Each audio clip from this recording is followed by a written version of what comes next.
রবিবার রাতে মেখলিগঞ্জ মাছ বাজার সংলগ্ন এলাকায় খোশ মেজাজে গল্প করছিলেন মেখলিগঞ্জ পুরসভার ৮ নম্বর ওয়ার্ডের কাউন্সিলর দুলাল দাস।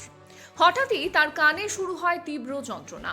একটি পোকা ঢুকে যাওয়ায় তিনি যন্ত্রণা অনুভব করেন। খবর যায় মেখলিগঞ্জ পুরসভারই ৩ নম্বর ওয়ার্ডের আরেক কাউন্সিলর তথা হোমিওপ্যাথি চিকিৎসক বাবলু বর্মনের কাছে। তৎক্ষণাৎ হোমিওপ্যাথি ওষুধ প্রয়োগ করে ও নিজের দক্ষতায় দুলাল বাবুর কান থেকে জ্যান্ত পোকা বের করে দেন বাবলু বাবু। এই ঘটনায় ওই হোমিওপ্যাথি চিকিৎসকের প্রশংসায় পঞ্চমুখ মেখলিগঞ্জবাসী। দুলাল বাবু ও বাবলু বাবু দুজনেই তৃণমূলের প্রতীকে জয়ী হয়ে কাউন্সিলর নির্বাচিত হয়েছেন। কান থেকে পোকা বের হওয়ার পর দুলাল বাবু বাবলু বাবুর প্রতি কৃতজ্ঞতা প্রকাশ করেছেন। এ নিয়ে কি বললেন দুই কাউন্সিলর, শুনুন। কী করবো, ওনার যা সমস্যা হয়েছে সেটা আমি সলভ করে দিলাম। কানে পোকা ঢুকছে, ওষুধের যন্ত্রণায় কাতরাচ্ছে, দৌড়ে আসলো, আমার চেষ্টা আমি বের করে দিলাম, সে একটু আনন্দ পেল। আর আমার হোমিওপ্যাথিক 2001 সাল থেকে প্র্যাকটিস করি। অনেকের যত চেষ্টায় আমার চেষ্টায় অনেক চেষ্টা করছি উপকার করার, তাই করে যাচ্ছি। আগামী দিনেও চেষ্টা করবো করার। এই কানে পোকা ঢুকছে, ডাক্তার বাবলু আমাকে এটা দিয়ে বাই করে দিল, বিশাল উপকার পাইলাম। আমাদের 3 নম্বর ওয়ার্ডের কাউন্সিলর এবং হোমিও ডাক্তার, ওনাকে ধন্যবাদ।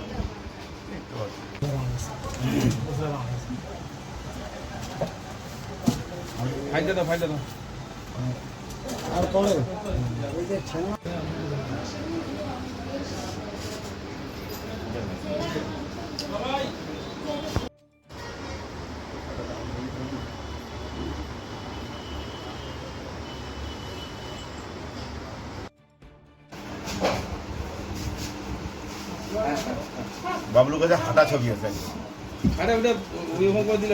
কানে পোকা ঢুকছে, ডাক্তার বাবলু আমাকে এটা দিয়ে বাই করে দিল, বিশাল উপকার পাইলাম।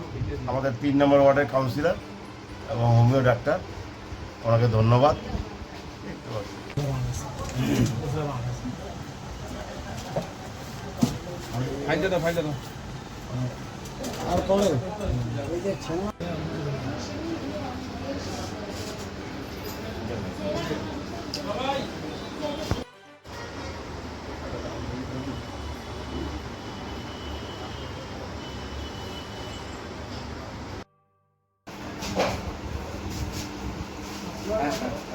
বাবলুর কাছে হাঁটা ছবি আছে, ঘুমাতে পারতেন না। দূর আমি কি থরে বাড়ি যাইতাম, আমি তো বাবলুর এখানে চলে আসতাম। পোকাটা কখন ঢুকছে? এই তো কিছুক্ষণ কিছুক্ষণ আগে ঢুকলো না? এত বড় পোকা, কি অবস্থা!